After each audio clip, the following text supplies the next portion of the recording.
What's up, everyone? I hope you're doing well. Anthony here. I just wanted to take a minute to give this message. It's been dwelling on me for a while now. Something I've been meditating on. To all my social justice warriors, people that want to fight injustice, they want to fight inequality. Maybe they're keyboard warriors on Twitter. Yeah, I know it's easy to fall into that trap, that vortex that is Twitter. So I get it, and I get the social justice thing. I want to tell you, like, I admire y'all. I admire y'all for the desire to want to fight for more justice in our world. I want to do that as well. You know, I've been driven to shaking anger before when I've seen injustice. I've been in part of it, you know, and I've been in the car with my African American friends when seemingly racist cops were just taking it a little too far. So I've been there. I've been on the receiving ends in a way. And I've been pushed to want to seek justice as well. But look, here's the thing.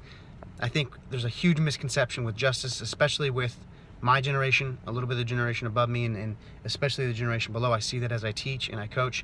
There's this misconception that justice equals revenge. And that is not the case. Justice is not revenge. Justice was made for balance. Revenge is for selfish pleasure. It's selfish satisfaction. That's the same with vengeance. It's the same with all this anger-filled action, anger-filled motivation, and I just see so much of that on Twitter. I see so much of that with our politics today. These politics of vengeance, the politics of revenge. I see so much of it on Twitter and social media. I've done a video prior on my channel about how social media can't be the establishers of morality for us. There is no morality on Twitter. I feel like the more I look at it, the more I observe. I don't partake in this a lot, but I see it. It's happened to people in my friend group. It's happened to people that I know and my peers. There is no morality. It's like the Wild West on Twitter. It's the Wild West. And so the bigger overlying issue here that I see is that so many of us see inequalities and we want to be the judge and we want to bring justice. And that's not the case. That's not how it works. That's not how our system works. It's not how it was ever set up to work. But I think we feel this because we've pulled an eternal higher judge from over top of us. And I understand why. I understand why we would do that. But when you do that as a culture, as a Western civilization, you've now put the individual responsibility onto the subjective person to be the judge of every situation, and jury and executioner, especially on Twitter. I know I'm speaking more to the extremes of Twitter, but and it just leads to this vindictive protectiveness. I think Greg Lukianoff and Jonathan Haidt coined that term in The Coddling of the American Mind. There's this vindictive protectiveness. I see it everywhere. I see it on Twitter. I see it with my kids. I see it in teachers. I see it in parents. That is not justice. That's not equality. It's not fairness. If you want real, true equality and fairness and justice in this world, you're going to have to fight to stand for something that's bigger than you. It can't just be because you're selfishly angry and you're selfishly motivated. And let me get it straight from the start here. I'm not talking about not doing anything, like taking a passive role. I actively, in my own ways, try to make change in this world, but it's not.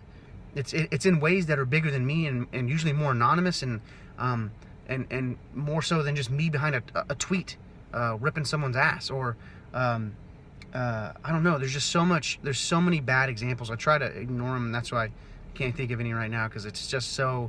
There's just so much. I mean, most predominantly the extreme cases seen in Twitter, guys. And I just wanted to take a time to say, you're not Batman, all right? You're not a vigilante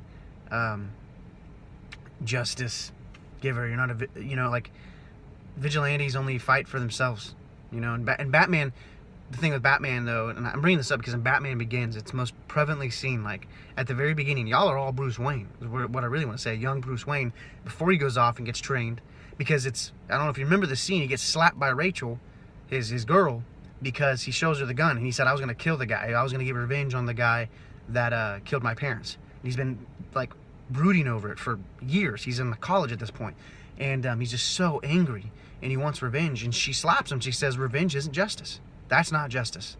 And your father would be ashamed of you.